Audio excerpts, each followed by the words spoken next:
2010년 10월 15일 밤 11시 20분.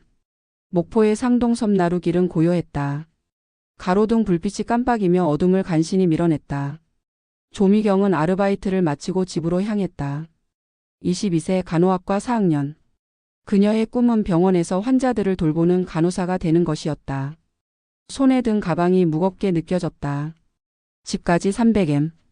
익숙한 길이었다. 바람에 실려 엔진 소리가 들렸다. 미경은 무심코 고개를 돌렸다.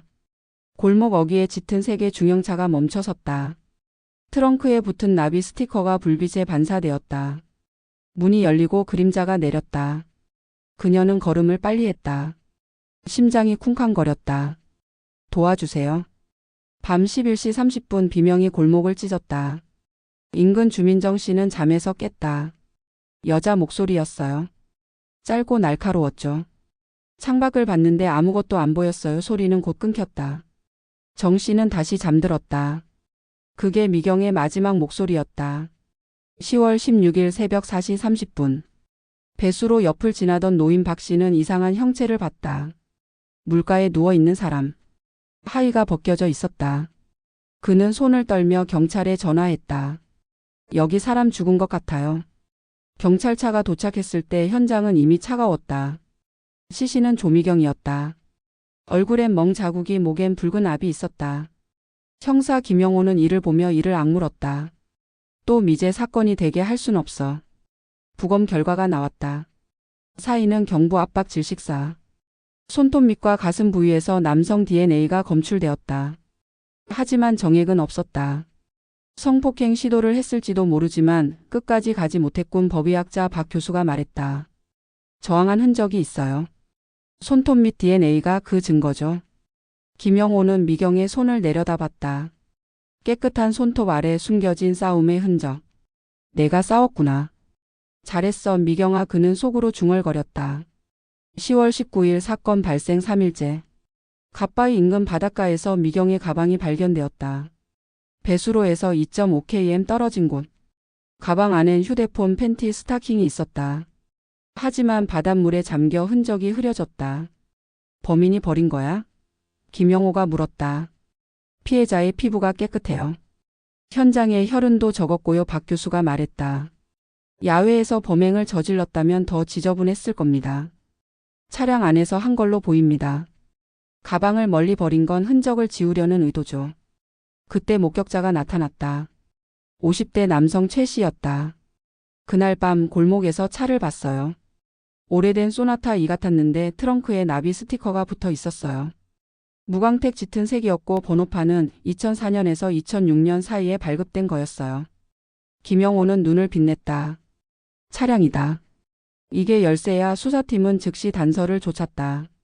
수사는 차량 동호회로 이어졌다. 2010년 당시 전남 지역 소나타 2 동호회 회원들이 사건 당일 목포에서 모임을 가졌다는 제보가 들어왔다. 경제적으로 여유롭지 않은 차주일 가능성이 높아요. 전문가 이 박사가 말했다. 무광택 도색은 돈을 아끼려 직접 한 흔적일 수도 있죠. 나비 스티커는 개성을 드러내려는 선택이고요. 김영호는 동호회 명단을 확보했다. 20대 초반에서 30대 초반 남성 12명. 그중 목포에 거주하거나 사건 당일 모임에 참석한 사람은 5명이었다. DNA 대조를 시작해 그는 지시했다. 하지만 3천여 명을 조사한 끝에도 일치하는 DNA는 없었다. 이놈 어디 숨어 있는 거야? 그는 책상을 쾅 쳤다. 그때 미경의 어머니가 경찰서를 찾았다. 우리 미경이 가방 돌려주세요. 그녀는 울먹였다. 김영호는 가방을 건네며 말했다. 범인 꼭 잡겠습니다. 하지만 그 약속은 무겁기만 했다. 2007년 목포에서 비슷한 사건이 있었다. 한 여성이 차량에서 납치될 뻔했지만 도망쳤다. 그녀의 이름은 이수진. 20대 초반 남자였어요. 키 170cm 정도, 마른 체형에 눈이 날카로웠죠. 수진은 당시 몽타주를 제공했다. 김영호는 수진을 찾아갔다. 이 사건과 연관이 있을지도 몰라요. 그는 AI로 재구성된 2010년 용의자 얼굴을 보여줬다. 수진의 눈이 커졌다. 이 남자예요. 틀림없어요. 2010년 범인의 나이를 추정하면 20대 중반. 몽타주와 목격 증언이 겹쳤다. 2007년 사건이 연쇄 범죄의 시작일 수도 있어 김영호는 이를 확신했다. 하지만 얼굴 하나로 범인을 잡을 순 없었다. 차량이 핵심이야. 그 나비 스티커가 열쇠야. 김영호는 섬나루길로 돌아갔다. 사건 현장을 다시 살폈다. 비명을 들었다는 정 씨를 다시 만났다. 그날 밤 차 소리가 비명 뒤에 멈췄어요. 엔진 소리가 꺼지더니 다시 멀어졌죠. 정 씨의 기억이 퍼즐을 맞췄다. 범인이 미경을 차에 태운 뒤 떠난 거야. 그는 배수로로 갔다. 미경이 발견된 곳. 왜 여기서 버렸을까? 그는 물가에 쪼그려 앉았다.